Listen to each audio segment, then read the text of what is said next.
I remember the exact moment. My world broke. It wasn't loud. It wasn't dramatic. It was silent. Just a message. On his phone. One message. That destroyed 5 years of love. And today, as I stand here in this white dress, walking toward the man who betrayed me, everyone thinks this is my happiest day. But they have no idea. This wedding is not about love. It's about revenge. 5 years ago, I met him on a random evening, in a place I almost didn't go to. I was tired that day. Life felt ordinary, predictable. And then, he walked in. He wasn't the loudest person in the room. He didn't try too hard. But there was something about him. The way he smiled. Calm, confident, effortless. And when he looked at me, it felt like he actually saw me. Not just my face. Not just my smile. Me. We started talking that night. Simple things. Favorite food. Music. Childhood memories. But somehow, it didn't feel like a first conversation. It felt like we were continuing something that had already begun. Days turned into weeks. Weeks turned into months. And slowly, he became a part of my everyday life. Good morning texts. Late night calls. Random surprises. He remembered everything. The way I liked my coffee. The songs that made me emotional. The little things I never even said out loud. And that's how it happens. Isn't it? You don't fall in love all at once. You fall. Slowly. Quietly. Without realizing how deep you've gone. Until one day, you wake up. And that person is your whole world. That was him. For me, he wasn't just my boyfriend. He was my safe place. The person I trusted. Without question. The person I believed would never hurt me. We built dreams together. Talked about our future. Where we would live. How many kids we'd have. What kind of life we wanted. And every time he held my hand, I felt secure. Like nothing in the world could break us. Years passed. And one evening, he took me to the same place we first met. I didn't think much of it at first. Just another date. Another memory. But then, he got down on one knee. And everything around me just stopped. People were watching. Some were smiling. Some were recording. But I didn't see anyone else. All I saw was him, holding a ring, looking at me, with those same eyes that I trusted so much. Will you marry me? My heart was racing. My hands were shaking. But my answer was the easiest decision I had ever made. Yes. And just like that, I became his fiancé. I remember calling my friends, my family. Everyone was happy. Everyone said the same thing. You're so lucky. And I believed it. I truly believed. I had found the perfect man. The perfect love. The perfect life. Wedding planning started soon after. It was everything I had ever imagined. The dress. The venue. The decorations. Every detail. Felt like a dream coming true. He was involved too. Helping. Supporting. Smiling. Being the man I thought he was. But sometimes, life doesn't break you all at once. Sometimes, it gives you small signs. Tiny cracks. You choose to ignore. At first, it was nothing. Just little things. He started replying late. Sometimes, he wouldn't answer calls. He said he was busy. Work stress. Deadlines. And I believed him. Because when you love someone, you don't look for reasons to doubt them. You look for reasons to trust them. But then, his phone became different. He started keeping it closer. Always face down. Always locked. And if I ever picked it up, even casually, he would notice. Immediately. It was subtle. But it was there. That shift. That feeling. That something wasn't right. I remember one night. We were sitting together. He was texting someone. Smiling. That kind of smile you don't notice unless you're looking carefully. And when I asked, "Who is it?" he didn't answer immediately. Just a second of silence. But sometimes, 1 second is enough. "Just work," he said. And I nodded. But something inside me didn't believe it. Not fully. Still, I pushed the feeling away. Because accepting the truth is always harder than ignoring it. Days passed. And that feeling, it didn't go away. It grew. Quietly. Slowly. Like a shadow. Following me everywhere. Until one night, everything changed. It was late. He was asleep. And his phone was right next to me. For a moment, I just looked at it.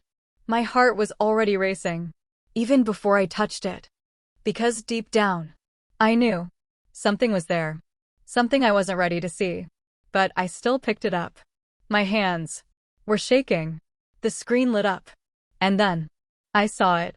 A message. Just one line. Last night was amazing, red heart. My entire body went cold. I stared at the screen, hoping it wasn't what I thought.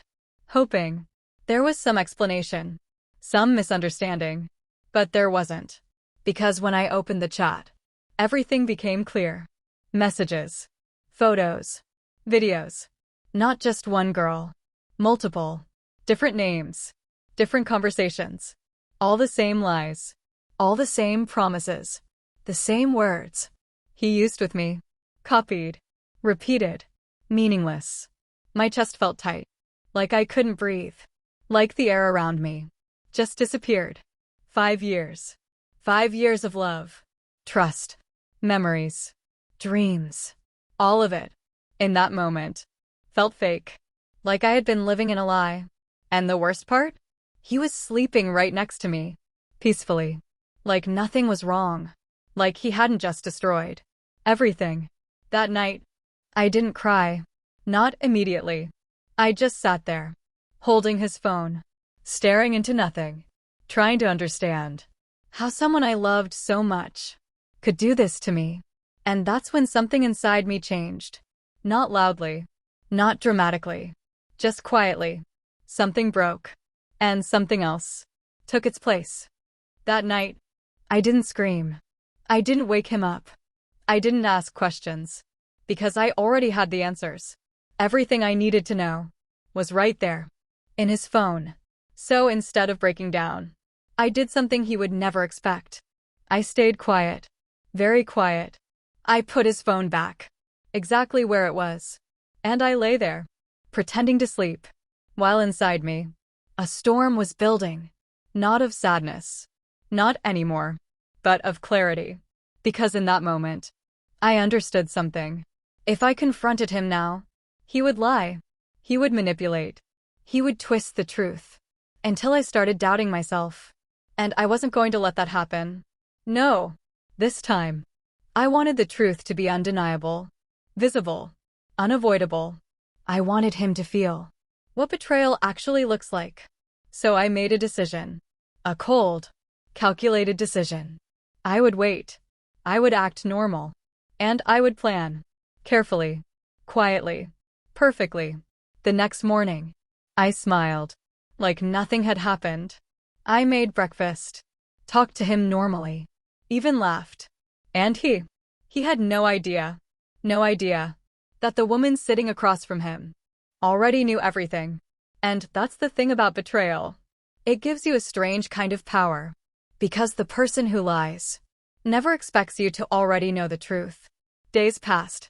And I played my role perfectly. The loving fiancé. The excited bride. The woman who trusted him completely. But behind that smile, I was collecting everything. Every message. Every photo. Every video. I sent them to myself. Saved backups. Created folders. Dates. Names. Proof. Solid, undeniable proof. And with every piece I collected, my heart didn't break more. It hardened. Because now, this wasn't just about pain. This was about justice. Sometimes, he would sit next to me, scrolling through his phone, smiling at messages that weren't mine. And I would look at him and wonder how someone could pretend so well. How someone could say, "I love you," while living a completely different life. But I didn't react. Not once. Because the bigger the lie, the harder the fall. And I was waiting for the perfect moment. That moment was already planned. Our wedding day. The day he thought he would secure everything. Love. Commitment. A future. But instead, it would be the day He lost everything. The day finally arrived.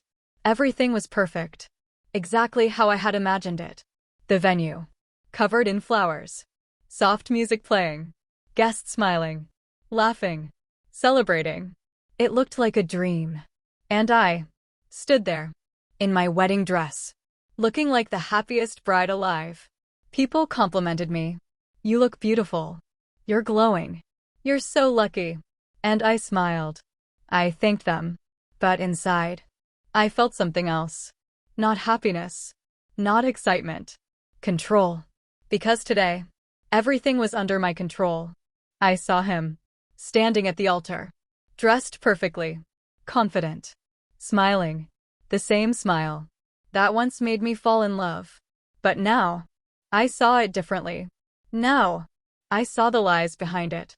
As the music started, I began walking down the aisle, step by step, slowly, gracefully, every eye on me. But I wasn't nervous. I wasn't emotional. I was focused, because every step was bringing me closer to the moment he would never forget. I reached the altar, stood in front of him, and for a second, our eyes met. He smiled, softly, like everything was perfect. And I smiled back, because he still didn't know. The ceremony began. The priest spoke about love, trust, commitment, promises, words that sounded beautiful, but meant nothing anymore. At least not from him. And then, the moment came. The question. The one everyone waits for. Do you take him? The entire room went silent. All eyes on me. Waiting. Expecting. Believing. I paused. Just for a moment. Looked at him. Really looked at him. And then, I took a slow breath. And said, before I answer. There was confusion. People looked at each other. The priest hesitated. But I continued. I think everyone here deserves to see something first. And that's when everything changed. I turned slightly and nodded. And suddenly, the big screen behind us came to life. At first, people didn't understand. Just light, movement, confusion. But then, the images appeared. Messages, photos, conversations. Clear enough to understand. Blurry enough to keep it appropriate. But undeniable. The room went silent. A different kind of silence. Heavy. Uncomfortable. Real. I didn't say anything. I didn't need to. Because the truth was speaking for itself. I looked at him. His face changed. Confusion. Shock. Fear. Panic. All in seconds. What is this? He whispered. But his voice was shaking. Because deep down, he already knew. The whisper started. Guests looking at each other. Families confused. Some angry. Some shocked. But no one was smiling anymore. He tried to speak. To explain. To lie. But how do you lie when the truth is right there? In front of everyone? I finally spoke. Calmly. Clearly. This, I said, is the man I was about to marry. No screaming. No crying. Just truth. He reached for me. Tried to stop it. Tried to control the situation. But it was too late. Way too late. Because once truth is exposed, it cannot be hidden again. His family looked at him. Disappointed. Shocked. Embarrassed. My family looked at me. And for the first time, they understood. The perfect wedding was gone. Just like that. Replaced by reality. He kept talking. Trying to explain. It's not what it looks like. But those words, they don't work anymore. When everyone can see the truth. And me? I didn't cry. Not a single tear. Because I had already cried. The night I found out. Now, I was done. I took one last look at him. Not with love. Not with anger. Just clarity. And I said, I don't. The simplest answer. But the most powerful one. Gasps filled the room. But I didn't wait. I didn't hesitate. I turned and walked away. Step by step. Out of the wedding. Out of the lies. Out of the betrayal. And as I walked, I didn't feel broken. I didn't feel weak. I felt free. Because sometimes, revenge isn't about destroying someone. It's about exposing the truth and choosing yourself. If you've ever been betrayed, remember this. You don't need to beg for loyalty. You don't need to chase respect. And you definitely don't need to stay silent. Sometimes, the strongest thing you can do is walk away. If this story hit you, make sure you like this video and subscribe for more real stories like this. Because trust me, some stories aren't just stories. They're reality.